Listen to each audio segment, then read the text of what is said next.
ஆவடியிலேருந்து கேள்வி கேட்டிருக்காங்க. அவருடைய கணவருக்கு வந்து மது அதிகமாக குடித்தனால் கல்லீரல் பாதிப்படைஞ்சிருக்கு.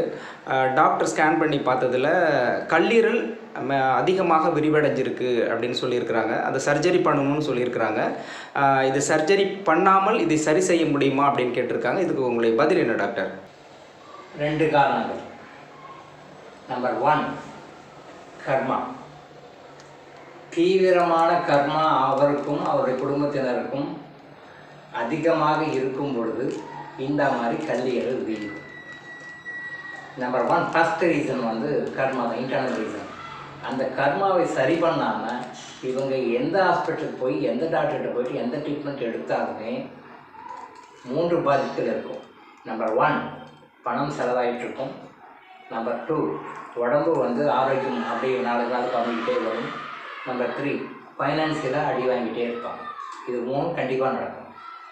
நம்பர் 1, நம்பர் 2, நம்பர் 3 3 ரீசன்ஸ் சொல்லியிருக்கேன். நம்பர் 1 ஆரோக்கியம் அடி வாங்கிட்டே போகும். நம்பர் 2 பணமும் அடி வாங்கிட்டே போகும். நம்பர் 3 மனநிலையும் பாதித்து தான் இருக்கும்.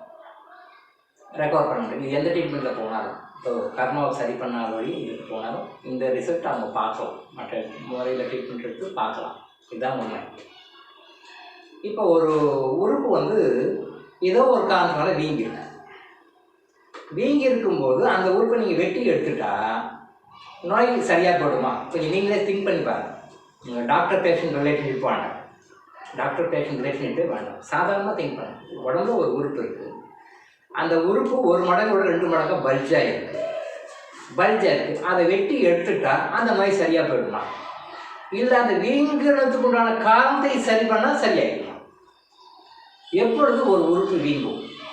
எக்ஸ்டர்னல் ரீசன் பற்றி பேசுகிறேன். உடம்புல இன்விசிபிள் ஹீட்டு, அந்த ஹீட்டை வந்து நீங்கள் மெஷர் பண்ண முடியாது. அதுக்கு எந்த இன்ஸ்ட்ருமெண்ட்டும் இல்லை, எந்த ஸ்கேனும் இப்போ இல்லை. அந்த இன்விசிபிள் ஹீட் வரும்போது அது பல்ஜாகுது. Over heat பல்ஜாகுது. அப்போ சில முறைகளை ஃபாலோ பண்ணி அந்த ஹீட்டை வந்து நீங்கள் ரெடியூஸ் பண்ணணும். ரெடியூஸ் ஆக அது நார்மல்ஸுக்கு வரும். நான் எப்பயுமே சர்ஜரி வேண்டாம்னு சொல்கிறேன்.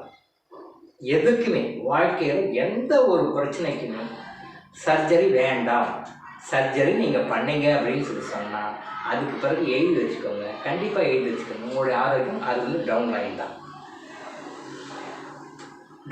தான். What or maybe the surgery you are having in your body. நீங்கள் எந்த சர்ஜரியும் உடம்புல எந்த சேலஞ்ச் பண்ணுன்னு சொல்கிறேன். நான் எழுதி வச்சுக்கோங்க. எனக்கு பழைய ஆரோக்கியம் இருக்குதுன்னு சொல்லவே முடியாது. பழைய ஆரோக்கியம் அப்படியே குறைஞ்சிக்கிட்டே வரும். இது யூனிவர்சல்லாம், பிரபஞ்ச விதி. இதை யாரும் நானும் மாற்ற முடியாது, யாரும் மாற்ற முடியாது. சும்மா சொல்லிக்கலாம், நான் நல்லா இருக்கேன் சார், ஆப்ரேஷன் பண்ணுறேன், நான் சூப்பராக இருக்கேன் சார், அப்படி இல்லை. அதை நல்லா நோட் பண்ணிங்கன்னா அன்னைக்கு ஆரம்பிச்சிருந்து டவுன் ட்ரெண்ட் அப்படியே ஆரம்பிச்சு போயிட்டே இருக்கும். கீழே தான் வந்துட்டு நீங்கள் அப்போல்ட் மேலே வரவே முடியாது. இம்பாசிபிள். தட்டோ சாதாரண ஆர்கன் கிடையாது. லிவர். நீங்கள் ஒரு ட்ரீட்மெண்ட் எடுக்கிறீங்க, உங்களுக்கு ஒரு டாக்டர் மருந்து கொடுக்குறாருன்னா அந்த மருந்து கூட அப்சார்வ் ஆகிறது வந்து டாக்டர் வந்து கொடுக்குற மருந்து உள்ள அப்சார்வ் பண்ணுறதுக்கு கூட அந்த கல்லீரல் நல்லா இருந்தால் தான் உங்களால் க்யூர் பண்ணிக்க முடியும். இது உண்மையா? டாக்டர் மருந்து கொடுக்குறாரு, இது ஒரு நோய் குணமாகும். அந்த மருந்து உள்ளே போய் அப்சார்வ் ஆனால் தானே நோய் நல்லாகும். நீங்கள் டாக்டர் பேஷண்ட் ரிலேஷன்ஷிப்பே வேண்டாம். சாதாரணமாக திங்க் பண்ணுங்கள். இதுக்கு பெரிய டாக்டர் தான் படிக்கணுன்ற ஆராய்ச்சி பண்ணணும், பெரிய பிஹெச்டி பண்ணிக்கலாம் தேவை. சாதாரணமாக திங்க் பண்ணுங்கள். உங்கள் படிப்புக்கே நீங்கள் திங்க் பண்ணிக்கலாம். உங்களுக்கு ஒரு நோய் வந்துருக்கு, அந்த உறுப்பு வீங்கி இருக்குது, அந்த ஓவர் ஹீட்டால் விரிஞ்சிருக்கு. அந்த விரிப்பை வந்து நீங்கள் சுருங்க வைக்கணும். சுருங்கிட்டால் சரியாக போடுது. ஏற்கனவே அப்படி தானே இருந்தது.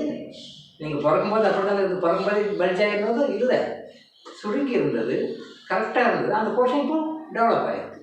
அப்போ அந்த ஹீட்டை நீங்கள் குறைச்சிங்கன்னா அப்படியே திருப்பி நார்மல். அவ்வளோதான். அதை நீங்கள் கட் பண்ணி போட்டிங்கன்னா திருப்பி அந்த ஹீட் எங்கே போகும்? அங்கே இருக்கும், நடு வேறு இருக்கிறதுக்கு வரும். ஸோ சர்ஜரின்றது எப்பயுமே நான் எந்த நோய்க்குமே எப்பயுமே நான் ரெக்கமெண்ட் பண்ணுறது கிடையாது. ஸோ இன்டர்னல் மேட்டர் சரி பண்ணிக்கோங்க. எக்ஸ்டர்னல் இருக்கிற மேட்டருக்கு முடிஞ்ச வரைக்கும் மருத்துவத்தில் வேறு என்னென்ன முறைகள்லாம் இருக்கோ அந்த முறைகள்லாம் கரெக்டாக ஃபாலோ பண்ணி இயற்கையாக அது சுருங்க வைங்க. எப்படி வீங்கினதோ, எப்படி பல்ஜாச்சோ அப்படியே அது சுருங்க. அப்போ டாக்டர்ஸ் ஆப்ரேஷன் பண்ணணும்னு சொல்கிறாங்களே, அது எப்படி? அது நீங்கள் மட்டும் எப்படி சொல்கிறீங்க அப்படின்னா, அவங்க படித்து தான் அவங்க சொல்கிறாங்க, அது தப்பு கிடையாது. அவங்க என்ன படித்தாங்களோ அது அவங்களுக்கு தெரிஞ்சது சர்ஜரி தான். சர்ஜரி பண்ணிடலாம். எனக்கு தெரிஞ்சது நான் கற்றுக்கிட்டது, எனக்கு என்னுடைய குருமார்கள் சித்தர்கள் சொல்லிக் கொடுத்தது அது தேவையில்லைன்னு எனக்கு சொல்லிக் கொடுத்துருக்காங்க. அதனால் நான் சொல்கிறேன். ஸோ அவங்க படித்தது அவங்க தெரிஞ்சு அவங்க சொல்கிறாங்க, எனக்கு படித்தது எனக்கு தெரிஞ்சு எனக்கு போதிக்கப்பட்டது, எனக்கு உபதேசிக்கப்பட்டது, எனக்கு சொல்லப்பட்ட விஷயங்கள் நான் உங்களுக்கு சொல்கிறேன். சரி, எது பண்ணலாம் அப்படின்னு டிசைட் பண்ணது நீங்கள் தான். You are the deciding authority. Final deciding authority is you. நீங்கள் தான் டிசைட் பண்ணலாமா வேண்டாமா. எந்த ஒரு உறுப்புக்கும், அதுவும் ஸ்பெசிஃபிக்காக லிவருக்கு சர்ஜரி பண்ணுறது சரியில்லை, முழுக்க தவறு. இதை நீங்கள் பண்ணிட்டீங்கன்னா பின்னாடி சஃபராகிட்டா இருப்பீங்க. அதனால் முடிஞ்ச வரைக்கும் என்னென்ன முறைகளெல்லாம் ஃபாலோ பண்ணி, மருந்து மாத்திரையில் கூட இருங்க, என்னென்ன முறையெல்லாம் ஃபாலோ பண்ணிவிட்டு உங்களை ஈரலை, அந்த கல்லீரலை நார்மல்ஸ் கொண்டு வர முடியுமோ அதுக்கு ட்ரை பண்ணுங்க. அதுதான் முக்கியமான விஷயம். அதில் இன்னொரு முக்கியமான விஷயம் என்ன அப்படின்னா, இப்போது சர்ஜரி பண்ணி ரிமூவ் பண்ணி எடுத்துடுறீங்க, ஓகே ரைட்டு. அதுக்கு பிறகு அதனுடைய வேலையை எப்படி செய்யும்? நீங்கள் சாப்பிட்ற லைஃப்லாம் நீங்கள் சாப்பிட்டுதாங்க. Tell the date of death, நம்ம லைஃப் முழுசும் எல்லோரும் ஒரு நாள் இறக்க போகிறோம். அந்த லைஃப்க்கு சாப்பிடும், அந்த சாப்பாட்டை டைஜஷன் பண்ணுறது தான் முக்கியமான வேலை. அந்த டைஜஷன் பண்ணுறதுக்கு உண்டான லிவர் சரியாக இல்லை அப்படின்னும் போது என்னுடைய பாதிப்பு லைஃப் லாங் தொடரும். சரியா? அதனால் தயவு செய்து சர்ஜரி இல்லாமல் இதை சரி பண்ணுறதுக்கு என்ன வழின்னு பாருங்கள், அந்த முறையை ஃபாலோ பண்ணி செய்யுங்க. இதுதான் என்னுடைய அறிவுரை.